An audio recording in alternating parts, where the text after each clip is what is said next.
নমস্কার প্রিয় সাথী, পার্শ্ব শিক্ষক ঐক্যমঞ্চের পক্ষ থেকে সকলকে সংগ্রামী অভিনন্দন জানাই। আশা করি সকলেই সুস্থ আছেন। যে বিষয় নিয়ে ফেসবুক লাইভে আসলাম সে বিষয়টা হচ্ছে আমাদের গত 22 তারিখ, গত জুন মাসের 22 তারিখে যে নতুন সরকারের প্রথম বাজেট ঘোষণা হয়েছে, সেই বাজেটে পার্শ্ব শিক্ষকদের 5,000 টাকা ভাতা বৃদ্ধি ঘোষণা করা হয়েছে অর্থমন্ত্রকের তরফ থেকে।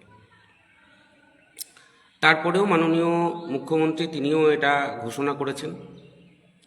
তারপরেও মাননীয় মুখ্যমন্ত্রী তিনি এটাকে রিপিট করেছেন এবং শুধুমাত্র পার্শ্ব শিক্ষকদের ভাতা বৃদ্ধি করা হয়েছে সেটা তিনি উল্লেখ করেছেন।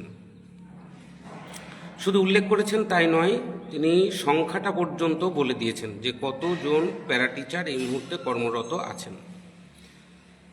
তারপরেও আমরা দেখলাম আজকে 2 মাস অতিক্রান্ত, এখনো পর্যন্ত তার গভর্নমেন্ট অর্ডার নোটিফিকেশন সেটা আমাদের এডুকেশন ডিপার্টমেন্ট বা সমগ্র শিক্ষা দপ্তর এখনো পর্যন্ত বের করতে পারলেন না। আমরা এটা নিয়ে মন্ত্রীর কাছে বহুবার তদবির করেছি। গত 3 দিন আগে আমরা বিকাশ ভবন গেছি, আপনারা দেখেছেন। আমরা সমগ্র শিক্ষা মিশনের যিনি এসপিডি রয়েছেন তার সঙ্গে সাক্ষাৎ করেছি। আমরা শিক্ষা দপ্তরের যে প্ল্যানিং সেকশন আছে, বাজেট সেকশন, সেখানেও আমরা গিয়েছি, তাদের কাছেও আমাদের বিষয়টা বলেছি। শুধু তাই নয়, কমিশনারের কাছে গেছি এবং সর্বশেষ মাননীয় শিক্ষামন্ত্রীর সঙ্গেও আমরা সাক্ষাৎ করেছি। সবাই বলেছিলেন যে আজকেই বেরিয়ে যাবে, অর্থাৎ আমরা যেদিন গেছিলাম সেদিনই এর গভর্নমেন্ট অর্ডার বেরিয়ে যাওয়ার কথা। এবং মাননীয় শিক্ষামন্ত্রী তিনি অত্যন্ত ভালোভাবেই বলেছিলেন যে আজকেই বেরিয়ে যাবে। কিন্তু আমরা দেখলাম সেদিন তো বেরোলো না, তারপরে আরও 2 দিন অতিক্রান্ত, অথচ এখনো পর্যন্ত গভর্নমেন্ট অর্ডার বেরোলো না। এখন প্রশ্ন হচ্ছে কেন বেরোলো না আর কোথায় সমস্যাটা হচ্ছে। আমরা আপনাদেরকে জানিয়েছিলাম আমরা বেশ কিছু জটিলতা কাটিয়েছি। তারপরেও যে ঘটনাটা ঘটেছে সেটা হচ্ছে, আপনারা দেখেছেন যে কিছু কাগজপত্র ঘুরে বেড়াচ্ছে, যেখানে শুধুমাত্র যে সমগ্র শিক্ষার যারা কর্মরত শিক্ষক শিক্ষিকা শিক্ষাকর্মী রয়েছে, ম্যানেজমেন্ট স্টাফ রয়েছে, শুধু তাদের নামই লেখা নেই। তাদের ভাতা বৃদ্ধির কথা বলা হয়েছে তাই নয়, এইচএস কন্ট্রাকচুয়াল, একাডেমিক সুপারভাইজার এবং আইসিটি কম্পিউটার, তাদের নামও এখানে ইনক্লুড করা হয়েছে, যাদের সঙ্গে সমগ্র শিক্ষার কর্মচারীদের দূর দূরান্তে কোনো সম্পর্ক নেই, কোনোদিন ছিলও না, তাদেরকেও এই একই ফাইলে ইনক্লুড করা হয়েছে। যার ফলে এটা একটা বিরাট সমস্যা তৈরি হয়েছে। অর্থ দপ্তরে পাঠিয়েছিল, অর্থ দপ্তর কিন্তু পুরোপুরি ক্লিয়ার করেনি এই বিষয়টা। তো আমরা যেদিন গেছিলাম সেদিনই মন্ত্রিসভার বৈঠক হওয়ার কথা ছিল এবং সেখানে এই যে ফাইলটা এটা তুলে সেখান থেকে পাশ করিয়ে সেদিনই জিও হওয়ার কথা ছিল। কিন্তু দুর্ভাগ্যবশত আমরা দেখলাম সেটা হয়নি। তার কারণ আমাদের কাছে যতদূর খবর এসেছে তাতে ওই দিন এটা ওঠেনি, তুলতে পারেননি মন্ত্রিসভায়, অথবা মন্ত্রিসভা এটাকে অ্যাপ্রুভাল দেয়নি। এখন যেটা জানা যাচ্ছে দপ্তর থেকে, আমরা প্রতিদিনই বিকাশ ভবনের সঙ্গে যোগাযোগ রেখে চলেছি, আমাদের বিভিন্ন অফিস যেগুলো রয়েছে, ডিও অফিস, সেখানেও আমরা যোগাযোগ রেখে চলেছি।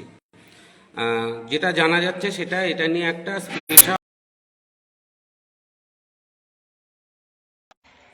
একটা স্পেশাল মন্ত্রিসভার বৈঠক হবে, অর্থাৎ ক্যাবিনেট হবে। সেখান থেকে অ্যাপ্রুভাল নাও পাওয়া পর্যন্ত কিন্তু এর গভর্নমেন্ট অর্ডার সম্ভব নয়।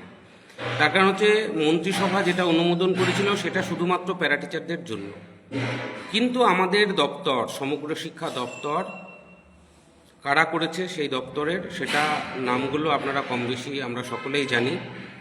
তাদের দৌলতে আজকে এই সবাইকে একই ফাইলের মধ্যে ঢুকিয়ে দিয়ে এই জিওটার 12টা বাজিয়ে দেওয়া হলো। এখন সবাই পাক, সে বিষয়ে আমাদের কোনো রকম দুশ্চিন্তা নেই। আমরা মন্ত্রীকে এটা বলেওছি যে আপনারা সবাইকে দেন, পাড়ার 2-4 জন লোককে ডেকে নিয়ে এসে দিন, তাতেও আমাদের কোনো আপত্তি নেই, কিন্তু যেহেতু প্যারাটিচারদের ঘোষণা হয়েছে এবং ইতিপূর্বে যতগুলো স্যালারি হাইকের গভর্নমেন্ট অর্ডার হয়েছে সবগুলোতেই কিন্তু প্যারাটিচারদের আলাদাভাবে হয়েছে। 2011 সালে যখন ম্যানেজমেন্ট স্টাফেদের ভাতা বাড়ানো হয়েছিল তখন কিন্তু প্যারাটিচারদের ভাতা বাড়েনি। পরবর্তীকালে প্যারাটিচারদের এবং স্পেশাল এডুকেটরদের আলাদাভাবে অর্ডার করা হয়েছিল 2018 সালে যে ভাতা বৃদ্ধিটা হয়েছিল। এখন যেটা করা হলো সেটা সমগ্র শিক্ষা অভিযানের সমস্ত স্টাফ থাকলেও হয়তোবা সমস্যা হতো না, কিন্তু বাইরের কিছু জনকে এখানে কায়দা করে ঢুকিয়ে দেওয়া হলো। এবং এটার জন্য কারা দায়ী, কে দায়ী, কারা এই অপচেষ্টাটা চালালো সেটা আমি বলতে চাইছি না, আপনারাও জানেন বলেই আমি বলতে চাইছি না। এখন বিষয় হচ্ছে একটা অংশ আপনারা দেখতে পাচ্ছেন, আর একটু বৃহত্তর পরিসরে যদি যান তাহলে দেখতে পাবেন যে সরকারটাই শুভেন্দু অধিকারীর সরকার, সম্মানীয় মুখ্যমন্ত্রী, বাকিটা কিন্তু এখনো পর্যন্ত তৃণমূলেরই আছে। তো সেখান থেকেই কোনো ডিস্টার্ব হচ্ছে কি না, যেমনভাবে আপনারা দেখতে পাচ্ছেন অন্নপূর্ণা যোজনার ক্ষেত্রে যে ঘটনা ঘটছে, আগের মাসে টাকা পেয়েছে, বিগত দুবার টাকা পেয়েছে, অথচ তার নামই নেই, তাকে অ্যাপ্রুভাল আবার নিতে হচ্ছে বা ইত্যাদি ইত্যাদি ঘটনাগুলো ঘটছে। এগুলো সবটা যে সরকারের দোষ বা মুখ্যমন্ত্রীর দোষ বা দপ্তরের মন্ত্রীর দোষ তা কিন্তু নয়। যারা এই কাজগুলো করছে দায়টা কিন্তু তাদের। ফলে সরকারের বদনাম করানোর জন্যে যে আমলারা এই ধরনের ঘটনা ঘটাচ্ছে তার শিকার প্যারাটিচাররাও, এবং প্যারাটিচাররা শুধু আজকে এর শিকার তা নয়, দীর্ঘদিন ধরে এর শিকার। আমি মাননীয় মুখ্যমন্ত্রীর কাছে আবেদন করেছি এবং করছি, এই ধরনের আমলাদের থেকে অবিলম্বে সাবধান হন। প্যারাটিচাররা হয়তো 5,000 টাকা ভাতা বৃদ্ধি হবে এবং আগস্ট মাস থেকেই সেটা লাগু হবে, সে নিয়ে কোনো সন্দেহ নেই আমাদের, কিন্তু এই যে প্রয়াসটা বিগত দিনে তৃণমূল আমলে ছিল সেটা আপনার আমলেও হচ্ছে। এখান থেকে আপনি অবিলম্বে সতর্ক হন, নইলে এই সরকারের, নতুন সরকারের বদনাম করার জন্য এবং জনগণ থেকে বিচ্ছিন্ন করার জন্য যেমনভাবে আপনার দলের বদনাম হচ্ছে, ঠিক একই রকমভাবে আপনার সরকারের বদনাম করার জন্য কিন্তু এরা উঠে পড়ে লেগেছে। আমরা মাননীয় মুখ্যমন্ত্রীকে অনুরোধ করব অবিলম্বে এদেরকে চিহ্নিত করে তাদের বিরুদ্ধে ব্যবস্থা গ্রহণ করা হোক। আপনি সংখ্যা উল্লেখ করে ঘোষণা করলেন 42,192 জন, সেখানে কি করে লক্ষাধিক কর্মচারী ঢুকে যায়, এটা অবিলম্বে তদন্ত করা উচিত। কেন করা হলো? তাদের করা হয়েছে, আমরা তাদেরকেও চাই, তাদেরও অবস্থা অত্যন্ত খারাপ, বিশেষ করে ম্যানেজমেন্ট স্টাফ বলুন বা এমএসকে বলুন, আর যারাই হোক না কেন তাদের অবস্থা অত্যন্ত সঙ্গীন, তাদেরও ভাতা বাড়ানো দরকার। কিন্তু আপনার নির্দেশের পরেও এরকম ধরনের চালাকিগুলো হয় কিভাবে, কিসের জন্য হচ্ছে? মাননীয় শিক্ষামন্ত্রী তিনি বলছেন আজকেই বেরিয়ে যাবে, এসপিডি বলছেন আজকেই বেরিয়ে যাবে, তারপরেও সেটা হয় না কেন? আপনি আজকে ঘোষণা করেছেন 2 মাস আগে, মাননীয় অর্থমন্ত্রী আপনি 2 মাস আগে ঘোষণা করেছেন, আর তার 2 মাসের মধ্যে তার এখনো পর্যন্ত গভর্নমেন্ট অর্ডারটা বের করা গেল না। কারা করছে এগুলো? এগুলো থেকে আমি অনুরোধ করব আপনারা সতর্ক হন। আমরা বেঁচে থাকব, কিন্তু সরকারটা বদনাম হচ্ছে সেদিকটা আপনাদের নজর রাখা উচিত। আমি আমার শ্রদ্ধেয় শিক্ষক শিক্ষিকা, পার্শ্ব শিক্ষক শিক্ষিকা আপনাদেরকে বলবো যে এই যে ঘটনাটা ঘটছে এটার জন্য সম্পূর্ণ দায়ী হচ্ছে আমাদের দপ্তর, যে দপ্তরের নিয়ন্ত্রণ এখনো পর্যন্ত সরকারের হাতে এসেছে বলে আমি দেখিনি। আগের দিন যতদূর আমরা পর্যালোচনা করেছি, যতদূর পর্যবেক্ষণ করেছি, তাতে এখনো পর্যন্ত সরকারের নিয়ন্ত্রণে আসেনি, বরং সরকার আমলাদের নিয়ন্ত্রণে চলে গেছে। সেখান থেকে আমাদেরকে বাঁচাতে হবে, দপ্তরটা আমাদের, সেই দপ্তরের ভালো মন্দ দেখার দায়িত্ব অবশ্যই আমাদের আছে। সেগুলো আমরা আগামী দিনে নিশ্চয়ই এটা নিয়ে যথোপযুক্ত জায়গায় আমরা এটা নিয়ে তদবির করব। আপনারা ধৈর্য ধরবেন, আমরা সরকারের পাশে অবশ্যই আছি, কারণ এই সরকারের পাশে থাকতে হবে। আগামী দিনে আমাদের সংগঠনের পক্ষ থেকে যেমন বড় পরিকল্পনা আছে, সরকারেরও তেমনই বড় পরিকল্পনা আছে।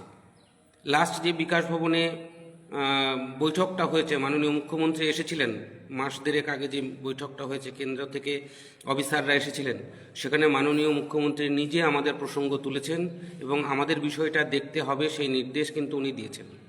অতএব আমরা এখনই হতাশ হচ্ছি না, এখনই ভেঙে পড়ছি না। আগামী দিনে নিশ্চয়ই মাননীয় মুখ্যমন্ত্রীর সঙ্গে আমরা সাক্ষাৎ করে আমাদের সমস্যাগুলো আরও কীভাবে সলভ করা যায় সেগুলো নিয়ে আমরা নিশ্চয়ই আলোচনা করব এবং সেখান থেকে নিশ্চয়ই বের করে নিয়ে আসব, এটুকু আস্থা আপনারা রাখবেন। এই জিও আজ হোক কাল হোক পরশু হোক বেরোবে, নিশ্চিত থাকুন। এবং আগামীতে স্পেশাল বাজেট ক্যাবিনেট বৈঠক করেই এটা বেরোবে। আমার কাছে যতদূর খবর সমস্ত জেলাতেই রাজ্য থেকে অর্থাৎ আমাদের সমগ্র শিক্ষা দপ্তর থেকে বিল পাঠাতে বারণ করে দেওয়া হয়েছে, যে বিলটা 20 বা 22 তারিখের মধ্যে পাঠানো উচিত ট্রেজারিতে। এখন যেহেতু ট্রেজারি থেকে হচ্ছে, যদি সর্বশিক্ষা থেকে হতো তাহলে পরে এরা 26-27 তারিখ থেকে বিল তৈরি করে মাইনা করে দিতে পারত, কিন্তু ট্রেজারিতে দিতে গেলে 22 তারিখের মধ্যেই ট্রেজারিতে জমা করতে হয়। কিন্তু রাজ্য থেকে নিষেধ করে দেওয়া হয়েছে এখনই বিল না পাঠাতে। নতুন জিও হবে এবং সেই জিওতে সকলের মাইনা বাড়বে, ঠিক এই বলেই কিন্তু সমস্ত জেলাতে কিন্তু আটকিয়ে রাখা হয়েছে। তো আমরা আশা করব যে অতি সাম্প্রতিক এই বিষয়ের সমাধান মাননীয় মুখ্যমন্ত্রীর হস্তক্ষেপে হবে, এই আশা এই ভরসা রাখছি। আপনারা কেউ হতাশ হবেন না, আমরা পুরোপুরি পার্শ্ব শিক্ষক ঐক্যমঞ্চ সকলের সঙ্গে আছি এবং এই জিও বের করার জন্য আমরা বদ্ধপরিকর। সকলে ভালো থাকবেন, সুস্থ থাকবেন।